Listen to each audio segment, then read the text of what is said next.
Sejam muito bem-vindos a mais um podcast da Globo, o Globo TechCast. Aqui a gente fala sobre tecnologia, inovação, agilidade e muito mais.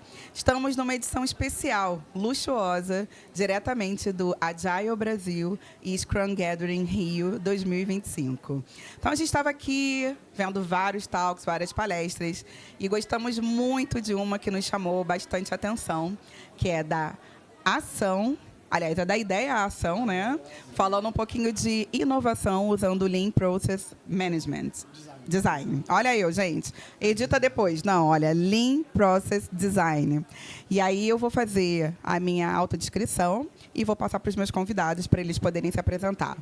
Então, eu sou a Márcia Ribeiro, da área de agilidade organizacional da Globo. Sou uma mulher negra, tenho cabelos castanho escuro, olhos castanhos escuros, estou de óculos com uma armação azul, uma blusa roxa escrito "Você mais ágil" e uma saia jeans com um sapatênis, digamos assim, branco, tá bom? Vou passar primeiro para o Derek. Obrigada por ter aceitado aqui o convite. Obrigado, Márcia. Muito obrigado pelo convite. Bom, eu sou o Derek, sou um homem branco, cabelo curto, a maioria ainda no lugar. Estou com uma camisa azul, uma calça cinza, tênis branco e tá bem branquinho ainda, não tá sujo não, tá limpinho. Limpei para vir pro evento. E aí eu vou passar pro Otávio aqui fazer a apresentação. Olá, boa tarde, pessoal.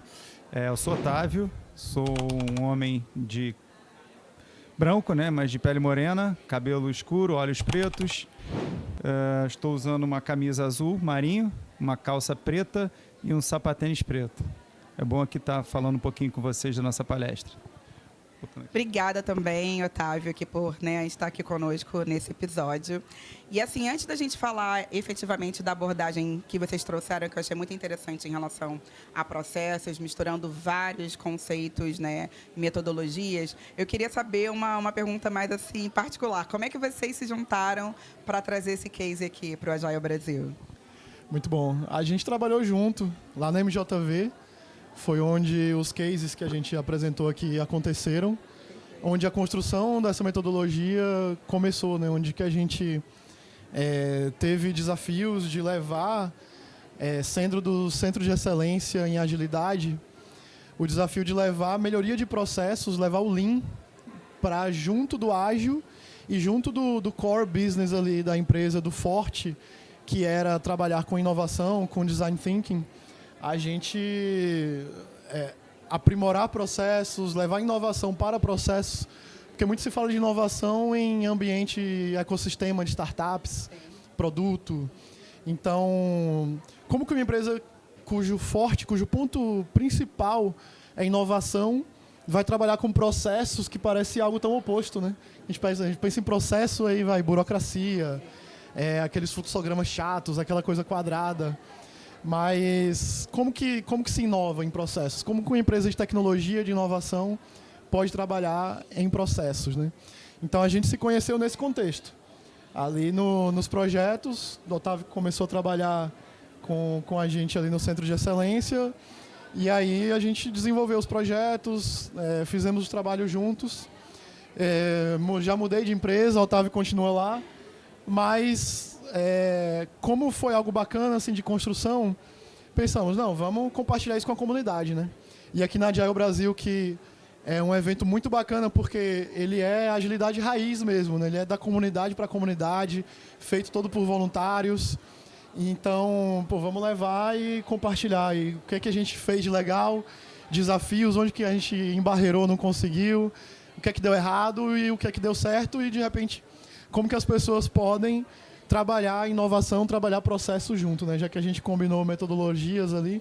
Então, temos algo diferente aqui, vamos levar para a galera. Eu acho que foi tão diferente, vou passar agora a palavra aqui para o Otávio, que eu não sei se vocês perceberam, vocês estavam lá na frente no palco, mas eu que estava um pouquinho mais atrás, trouxe tanta gente que tinha gente sentada no chão. Então, assim, eu acho que foi um tema que saltou realmente a curiosidade ali de vários, né? E aí, Otávio, queria te perguntar. Ali, um dos primeiros slides, vocês mostraram a jornada, né? Desde o pré-projeto, onde vocês tiveram ali um momento inicial, uma imersão inicial, até a entrega final, né, dos processos efetivamente, aí passando por uma abordagem inovadora. O que você poderia falar sobre essa jornada?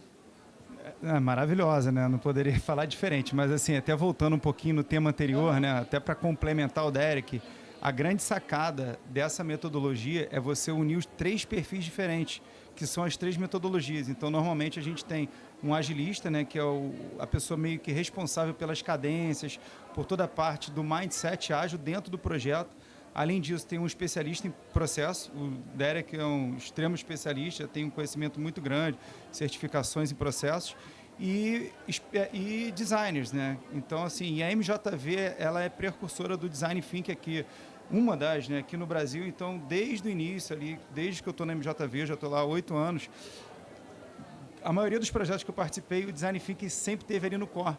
Então, a união dessas 3 metodologias, ela como que eu posso dizer, ela se complementa, e aí a gente consegue enxergar os ganhos, né, e aonde que vem a inovação. E aí, voltando aí para a pergunta, né, em relação ao método em si, né, desde o início, quando você tem o desafio do projeto, o contexto, aonde que a gente quer atingir, aonde que a gente precisa chegar, qual o processo que vai ser mapeado, entender o segmento também daquele processo, né? A gente, às vezes, pode estar numa empresa de serviço, foi o que a gente trouxe o case hoje, mas esse processo ele já foi, né, feito para diversos outros segmentos. Óleo e gás até, que é um segmento ali mais, né, como que eu posso dizer, mais tradicional, né? Então, ele pode ser aplicado em diversos segmentos. E aí, ele falando um pouquinho ali do passo a passo, então vai desde o pré-projeto, que a gente tem o contexto, o desafio, passando pela fase de imersão, onde a gente vai entrevistar os stakeholders, as pessoas que estão envolvidas naquele processo em si.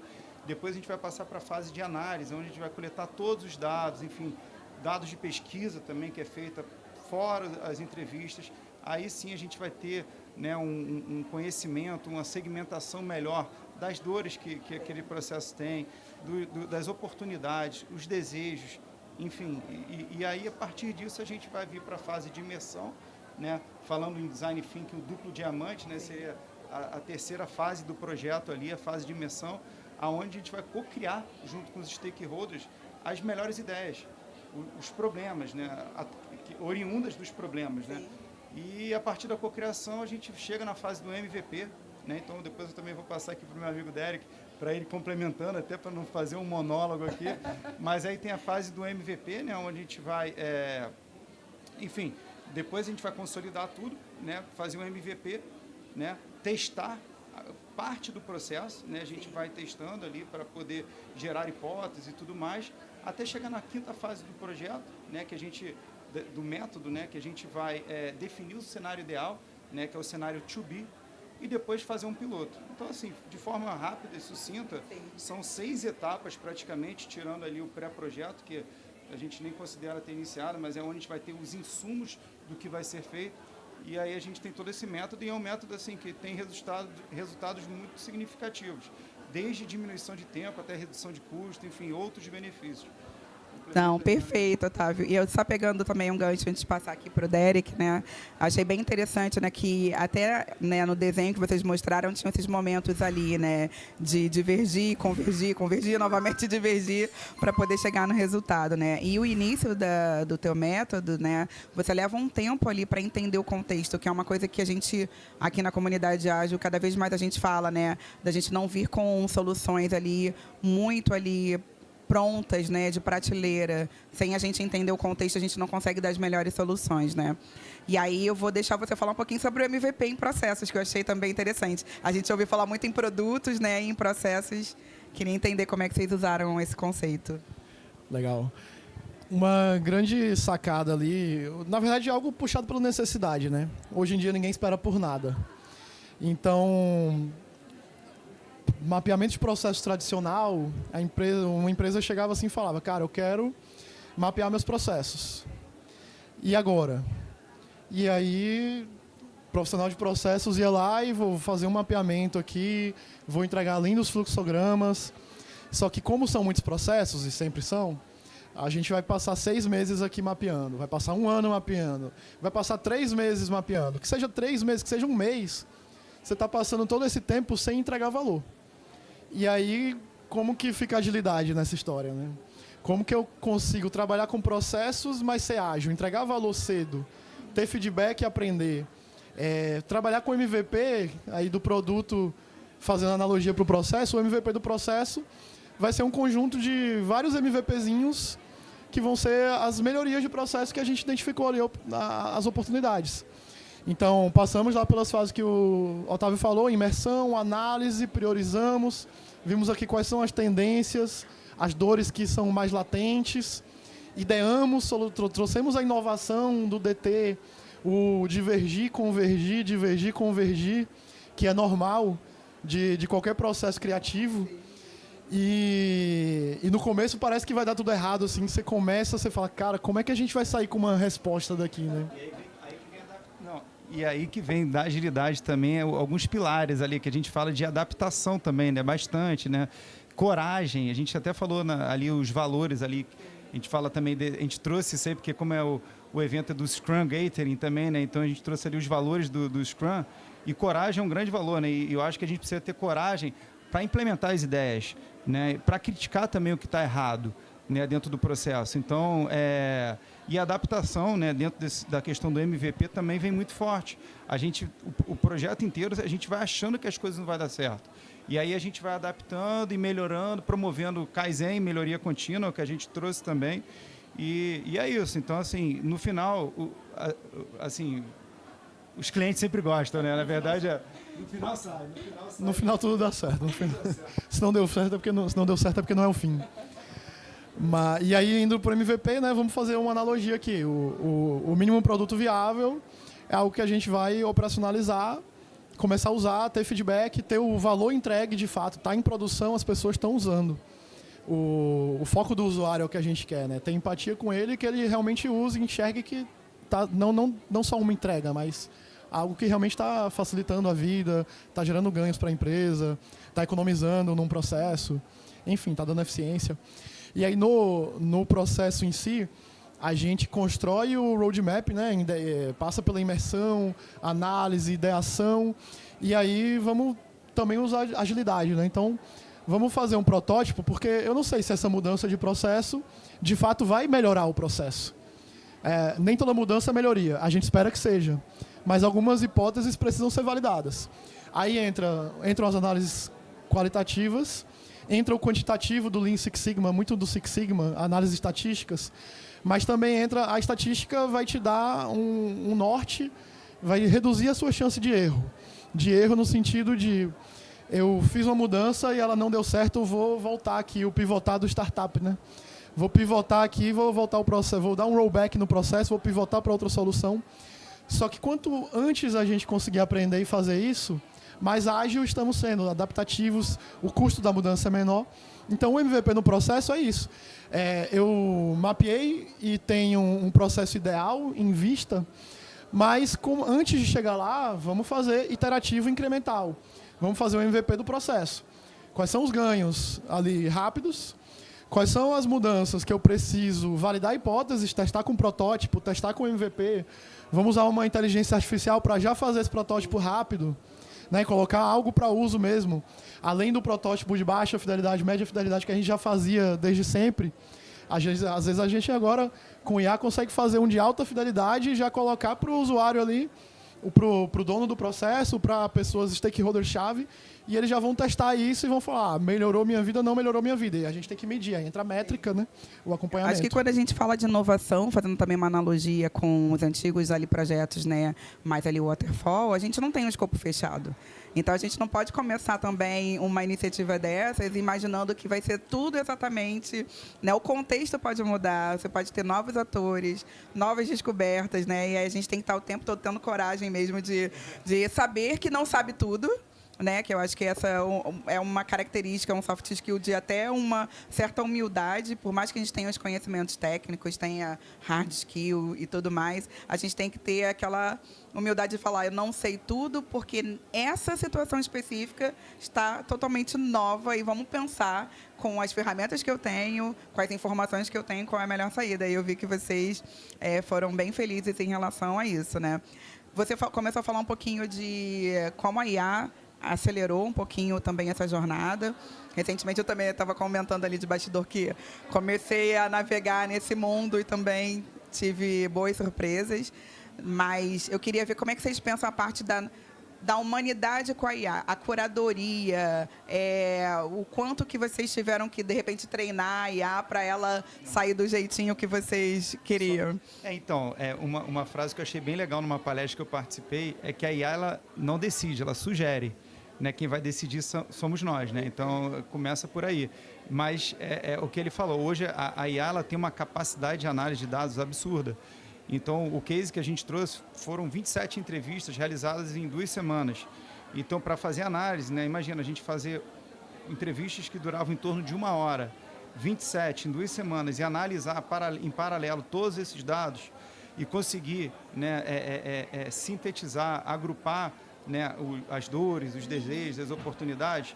Hoje a IA faz tudo isso. E existem ferramentas específicas para cada uma das fases. A gente não entrou nesse detalhe, até porque a gente não é especialista nisso, e quando a gente tocou junto esses projetos, a IA não estava assim tão falada quanto hoje. A gente usava com outras, com outros objetivos, mas hoje existem ferramentas específicas, agentes específicos para cada uma das fases, para prototipação, para análise de dados, para transcrição de dados de entrevista, enfim, uma série de benefícios e que consequentemente, ajuda muito a diminuir o tempo desse projeto.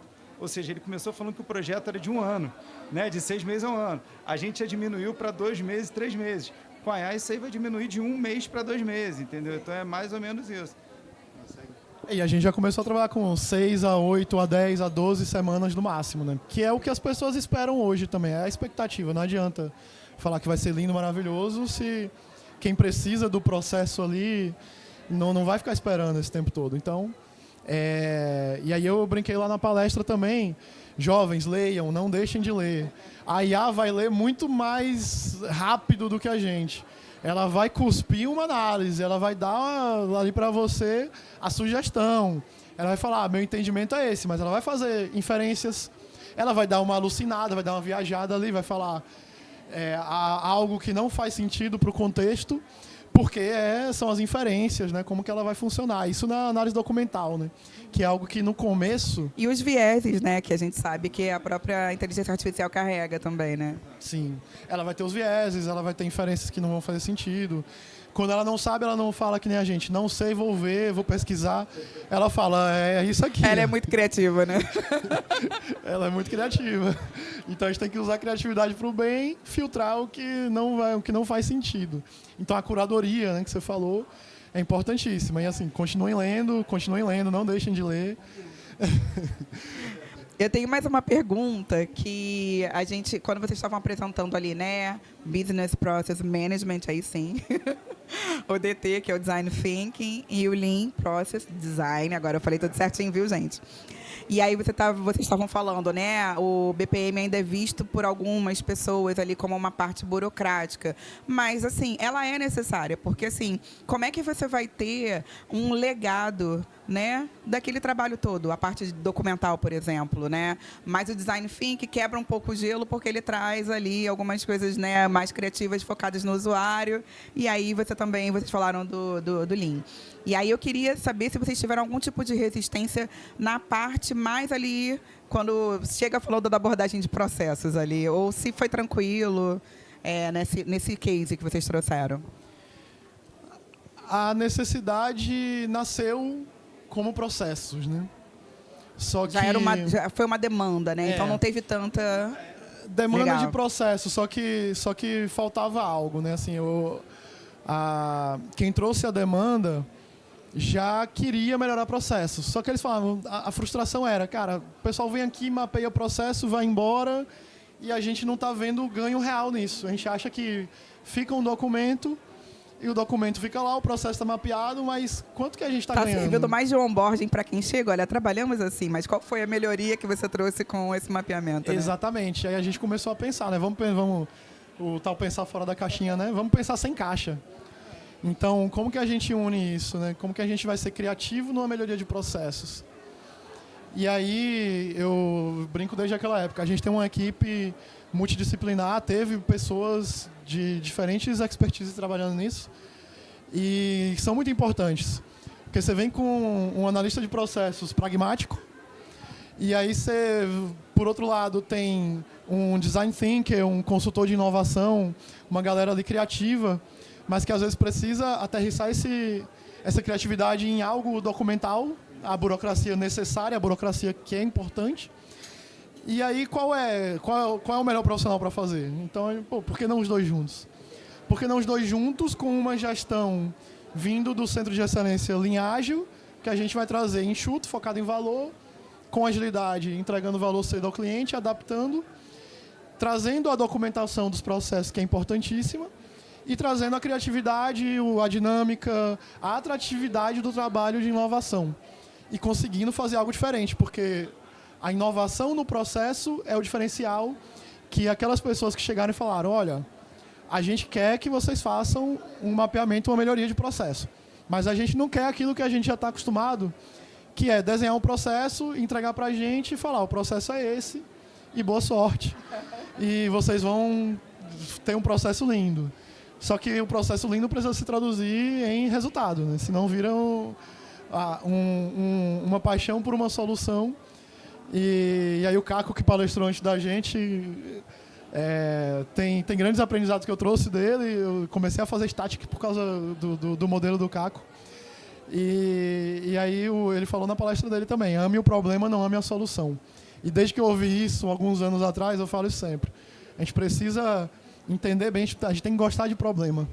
E aí trazer a solução, e depois que implementar a solução, você não pode amar ela também, você tem que falar, vamos medir para ver se a solução realmente foi boa. E ela foi boa nesse momento, nesse contexto. Você pode estar sempre evoluindo, né? A gente está falando aqui de agilidade e melhoria contínua, né?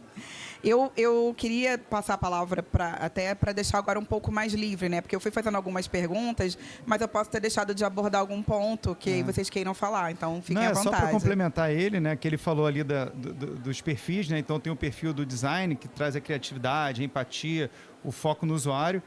O perfil, né, mais pragmático do consultor de processos e também o perfil do agilista, trazendo o mindset ágil, que eu acho que também é muito importante, né, a gente implementar os ritos dentro desse processo, né, os artefatos de ágil que a gente também implementa de acordo com a demanda, enfim, e o perfil ali de comunicação também, de estar sempre em contato com os stakeholders, os outros valores que eu também já falei, a transparência, enfim, então a união dos três ali é muito importante, né? Então o perfil do agilista ali dentro do projeto também é muito importante, só para complementar. É um diferencial, né? Também. A gente fala de equipes heterogêneas, mas ter alguém com esse perfil de agilidade faz a diferença. Eu puxando sardinha aqui para o meu lado também.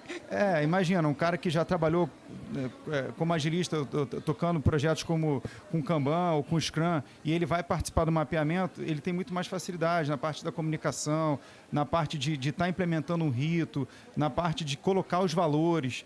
Então, ele também apoia nesse pilar aí, vamos dizer, nesses 3 pilares ali, o ágil também ele entra bem forte, tá? Mas aí fica à vontade. Obrigada. Eu vou deixar realmente um momento aqui, se vocês quiserem dar algumas palavras finais, fazer um jabá, mãe, tô na Globo. Fiquem à vontade, porque aí a gente já está encerrando. Uma mensagem que eu acho que é importante, final, é que a gente está aqui representando, né, todo mundo que trabalhou. Então, não é o método que Derek e Otávio fizeram sozinho. A gente apenas está trazendo e compartilhando. A gente teve a iniciativa de trabalhar lá atrás, junto com outras pessoas, muitas outras pessoas, e trazer essa mensagem. Então, somos os mensageiros, com orgulho. Que bom que deu muita gente. Teve gente que falou, eu queria assistir, mas fecharam a porta. Lotação esgotada. E eu acho que foi a única, pelo menos desde que eu participei, que não tinha lugar mais para sentar. E aí, quando falaram assim, 145 avaliações, caramba, tinha mais 145 pessoas ali, que legal. Mas isso é resultado de esforço de muita gente. Então, sobre o risco de esquecer alguém, Só vou agradecer a galera que trabalhou lá na MJV quando eu estava lá, que o Otávio continua. A galera que não está lá mais, mas que faz parte do trabalho, tem que ser lembrada. E obrigado pelo convite também, pela oportunidade de vir aqui compartilhar um pouquinho mais, deixar a gravação. Eu que agradeço a disponibilidade de vocês, né, aí, com tantos fãs, né, como a gente falou, que estava lotada a palestra deles. Otávio, palavras finais? Não, só reforçando aqui o agradecimento aí, não só para os colegas que trabalharam junto com a gente nesses projetos, né, que foram vários ali, um na sequência do outro, graças a Deus, né, e agradecer a empresa também, né, que deu essa oportunidade também da gente estar aprendendo isso. Então a gente não pode esquecer de agradecer a empresa, assim, eu sou bem grato aí, tanto é que eu já estou lá há 8 anos. E é isso, agradecer a família, a todos. E vamos que vamos em frente. É certo. Muito bacana também a gente estar com tudo cheio, tudo lotado. Foi muito legal, muito bacana. A gente ficou nervoso antes, assim, né? Falou, caramba, eu vi ali, tava acabando uma palestra, todo mundo entrando ali na porta. Nossa, calma, gente, não precisa entrar tanta gente. Aí depois que acabou, que a gente viu o reconhecimento, foi muito legal, muito legal. E obrigado aí pelo convite também. E bom, muito obrigado mesmo. Sinal que eu tive uma boa percepção, porque eu falei, olha, aquela ali eu quero entrevistar, porque ali tem assunto, né? Você mandou uma mensagenzinha no LinkedIn ontem. Eu até ia te responder antes, mas a gente estava tão focado ali na palestra. Não, foi super em cima, por isso que eu agradeço a disponibilidade, assim, porque eu estava vendo os temas e assim, foi o que eu mirei, eu falei, eu quero aquele tema ali para bater um papo com os rapazes ali. Então, muito legal. Muito obrigada mais uma vez. Eu vou encerrar então, pessoal. Obrigado. Vou pegar agora uma cola, né, para falar para a galera também aproveitar e visitar a nossa página globotech.globo.com. Também pode deixar seu like. Se vocês gostaram do conteúdo, por favor, compartilhem. Então, obrigada. Foi mais um episódio do Globotech Cast, o podcast da Globo. E aí a gente se vê na próxima, tá bom? Tchauzinho, pessoal. Obrigada.